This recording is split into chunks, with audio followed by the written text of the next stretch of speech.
Hi అండి, అందరికి నమస్కారం. ఒక యూట్యూబ్ ఛానల్‌ని రన్ చేయాలంటే ఈ రోజులల్లా తలకి మించిన భారం అయిపోతుందండి.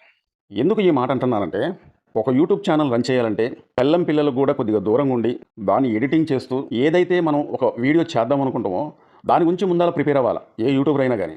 ఒక్క వీడియో చేయాలంటే మాక్సిమం ఒక్క పూట పట్టిద్దండి. ఒక పెద్ద యూట్యూబర్ అయితే ఆ వీడియో తయారు చేయడానికి ముగ్గురు, నలుగురు పనిచేస్తారు.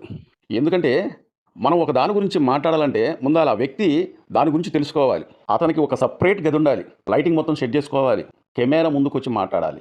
సో, అంతేకాకుండా బయటకి వెళ్ళి ఏమన్నా వ్లాగ్ చేద్దామంటే ఇతను మాట్లాడేదైనా, ఇతను చేసేదైనా జనాలకు చూపించాలంటే మళ్ళీ వేరే ఇంకొక వ్యక్తి ఆ కెమెరా పట్టుకొని వీడియో మొత్తం తీస్తా ఉండాలి. అంతటితోనయిపోదు. ఆ వీడియో మొత్తం ఒక మొబైల్‌లోనో లేకపోతే సిస్టమ్‌లోనో పెట్టి దాన్ని మొత్తం ఎడిటింగ్ చేయాలి. వీడియో మొత్తం కూడా మంచిగొచ్చిందా? లేదా? మనం కరెక్ట్ చెప్పామా? ఏమన్నా తప్పు చెప్పామా? అని ఒకటికి 10 సార్లు చూసుకొని ఆ వీడియోని అప్పుడు అప్‌లోడ్ చేయాలి. దానికి మళ్ళీ థంబ్‌నెయిల్ ఒకటి తయారు చేయాలి. అంటే ఈ వీడియో మొత్తం కూడా అప్‌లోడ్ చేసే టయానికి ఒక రోజు పట్టొచ్చు, లేకపోతే అంతకన్నా పిచ్చే పట్టొచ్చు. ఏదో చిన్న చిన్న వీడియోలు అయితే మాత్రం ఒక పూట పట్టొచ్చు. కానీ దీని ఎనకాల ఎంత కష్టం ఉంటదనేది చాలా మందికి తెలవదు. అది ఒక యూట్యూబర్స్‌కి మాత్రమే తెలుసు.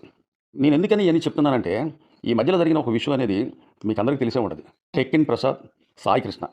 నేను మొబైల్ ఆన్ చేసిన తర్వాత 100,00,00,000 యూట్యూబర్ అని ఒక థంబ్‌నెయిల్ కానొచ్చింది నాకు. నేను షాక్ అయ్యా. ఆ థంబ్‌నెయిల్ చూసినెమ్మటే. ఎందుకంటే నాకే అంత ఇంట్రెస్టింగ్‌గా అనిపించిందనమాట. అది ఏ ఛానల్ నుంచి వచ్చింది? సాయి కృష్ణ ఛానల్ నుంచి వచ్చింది. 100,00,00,000 యూట్యూబర్ ఎవరు? 100,00,00,000 సంపాదించిన యూట్యూబర్ ఎవరు అని చెప్పి నేను ఆ వీడియోలోకెళ్ళి చూసిన తర్వాత నాకు పూర్తిగా అర్థమైంది. సాయి కృష్ణ రూ. 1,50,00,000 అతను ఛానల్ కోసం పెట్టుబడి పెట్టిండట. అంటే ఇతను ఒక యూట్యూబర్. ఇతను కొంతమంది యూట్యూబర్‌లను తయారు చేయటం. దానికి ఒక ఆఫీసు, దానికి కొన్ని కంప్యూటర్సు, ఆ ఆఫీస్‌కు అద్దెలు, అంతేకాకుండా కరెంటు బిల్లులు, ఇతని కింద కొంతమంది వ్యక్తులు. వీళ్ళందరికీ జీతాలు. ఇట్లాగా ఏదో అయిపోదాం. జనంలో మనం ఒక పేరు ప్రతిష్టలు తెచ్చుకుందాం. ఇంతమందిని యూట్యూబర్స్‌ని తయారు చేద్దామని చెప్పి రూ. 1,50,00,000 దానికి పెట్టుబడి పెట్టి ఏదో చేద్దాం అనుకోండు. చివరికొచ్చేటప్పటికి ఏదో అయిపోయిండు. ఇది ఫస్ట్ పాయింట్. తర్వాత అతను అనుకున్నదొకటి, జరిగిందొకటి. మొత్తం నష్టపోయిండు. ఇప్పుడు ఆఫీస్‌ని నడిపిద్దామన్నా గానీ ఆయన వల్ల కాట్లేదు. సరే చివరికేం చేసిండు? ఈ లాస్‌ని ఎలా పూడ్చుకుందాం? నేను మళ్ళీ ఎలా రికవర్ అవుదాం? అని అతను ఆలోచించుకొని టెక్కిన్ ప్రసాద్ దగ్గరికెళ్ళిండటండి. అతను దగ్గరికెళ్ళి మొత్తం చెప్పిండట. నా పరిస్థితి ఇది. నేనింత పెట్టుబడి పెట్టాను. ఒక రూ. 30,00,000 దాకా నేను అప్పయ్యాను. దయచేసి ఒక రూ. 30,00,000 నాకు అప్పిచ్చినట్లయితే నేను మళ్ళీ దాన్ని డెవలప్ చేసుకొని రికవర్ అయ్యి నీకు నేను అప్పు తీర్చేతానని చెప్పి ఇతని బాధ్యత ఇతను చెప్పుకున్నాడట. ప్రసాద్ గారు ఏమన్నాడట? నా దగ్గర అంత డబ్బులు లేవు. నీకు ఒకవేళ డబ్బులు కావాలంటే నీకు చాలా మంది ఫాలోవర్స్ ఉండ్రు, సబ్స్క్రైబర్స్ ఉండ్రు కదా! ఒక వీడియో పెట్టు. నీకు డబ్బులనేది ఆటోమేటిక్‌గా నీ సబ్స్క్రైబర్సే ఏస్తరు. నీ బాధ చూసి అని చెప్పి టెక్కిన్ ప్రసాద్ ఒక సలహా ఇచ్చిండట. టెక్కిన్ ప్రసాద్ ఆ మాట చెప్పిన తర్వాత అతను ఇంటికెళ్ళిపోయి, ఎళ్ళిపోయినోడు ఎళ్ళిపోయినట్టుగా ఉండకుండా ఇతని మీదే ఒక నెగెటివ్ స్ప్రెడ్ అనేది సృష్టించాలని ఒక వీడియో చేసిండు. ఆ వీడియో ఏ విధంగా చేసిండంటే, నేను దగ్గర దగ్గర రూ. 1,50,00,000 నేను ఆఫీస్‌కి పెట్టాను. నేనిప్పుడు ఆ ఆఫీస్‌ని రన్ చేసేంత శక్తి కూడా నా దగ్గర లేదు. పూర్తిగా లాసొచ్చింది. ఒక రూ. 30,00,000 కావాలని చెప్పి నేను టెక్కిన్ ప్రసాద్ గారి దగ్గరికెళ్ళిన తర్వాత నన్ను అవమానించిండు అని చెప్పిండు. నేను అతన్ని అప్పు అడగటానికెళ్తే, అప్పు ఇయ్యకపోగా నన్ను అవమానించిండు. ఈ మాటనేమన్నా వదిలేసిండా?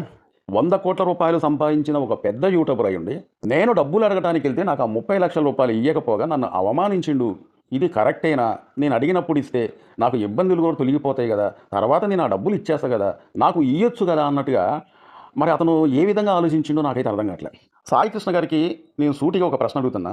అసలు రూ. 100,00,00,000 సంపాదించిన యూట్యూబర్ ఎవరైనా ఉన్నారా?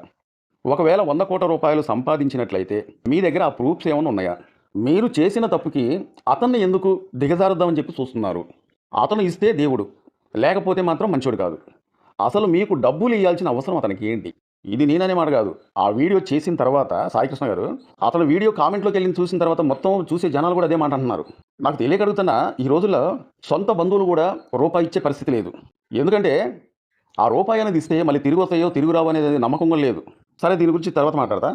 ఈ వీడియో పెట్టిన తర్వాత కొన్ని గంటల్లోనే ప్రసాద్ గారు మళ్ళీ ఒక వీడియో పెట్టారు. జరిగిన విషయం పూసగుచ్చినట్టుగా ప్రతి ఒక్కడు కూడా అతని సబ్స్క్రైబర్‌కి చెప్పుకోండు. సాయి కృష్ణ గారు వచ్చారు.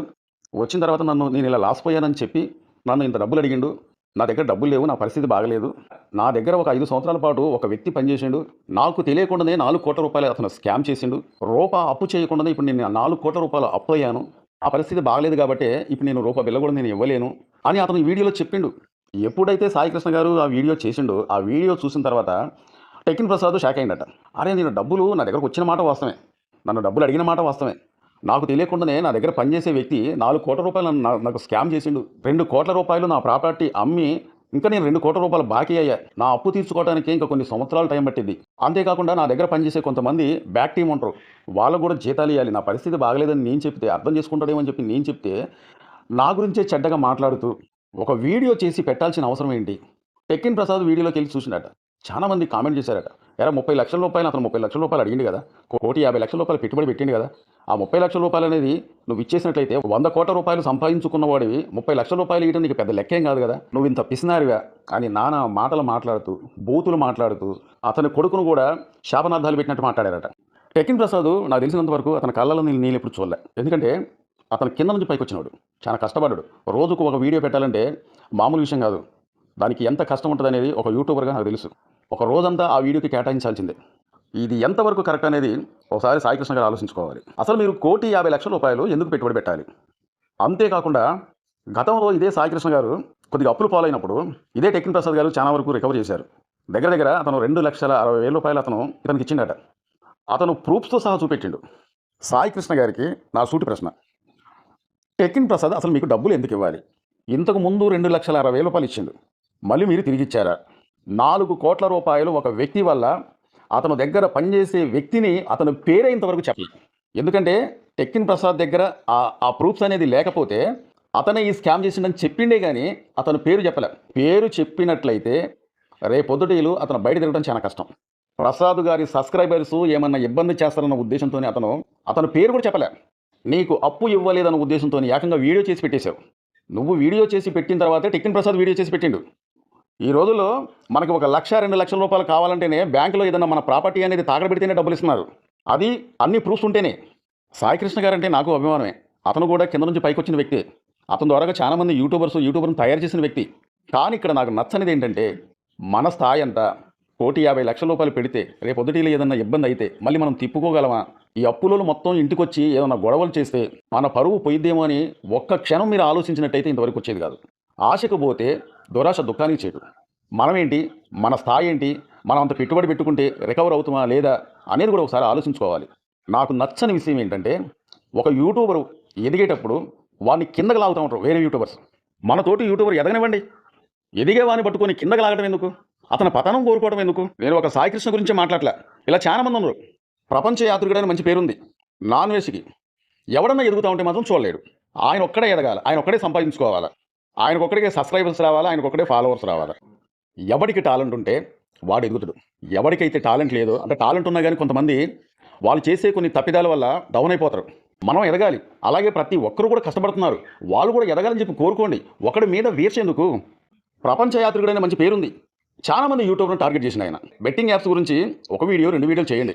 ఎలా చేసిండంటే వాళ్ళ తల్లుల గురించి అసభ్యకరంగా మాట్లాడుతూ ఇష్టం వచ్చినట్టుగా వాళ్ళ ఫ్యామిలీ మొత్తం కూడా టచ్ చేస్తూ అసభ్యకరంగా మాట్లాడటం. ఒక వీడియో పెట్టిన తర్వాత చాలామంది కూడా అందరికీ నచ్చాలంటే ఏం లేదు. కానీ ఇక్కడ నాకు నచ్చంది ఏంటంటే ఒక యూట్యూబర్ని తక్కువ చేసి మాట్లాడి అతని క్యారెక్టర్ని జనాలకి ఒక బూచిగా చూపించాలనే ప్రయత్నం అనేది మానుకుంటే చాలా మంచిది. చాలామంది మా వీడియో చూస్తున్నారు కానీ సబ్స్క్రైబ్ చేసుకోకుండా చూస్తున్నారంటే దయచేసి మీరు మమ్మల్ని సబ్స్క్రైబ్ చేసుకుంటే మమ్మల్ని ఎంకరేజ్ చేసేందుగా ఈ వీడియోపై ఒక లైక్ చేయండి. మీ అమూల్యమైన కామెంట్ తెలుపుతారని చెప్పి కోరుకుంటూ మా వీడియో నచ్చితే సబ్స్క్రైబ్ చేసుకోండి. మరో మంచి వీడియోతో మళ్ళీ మేము ముందుకు వస్తా. Thank you.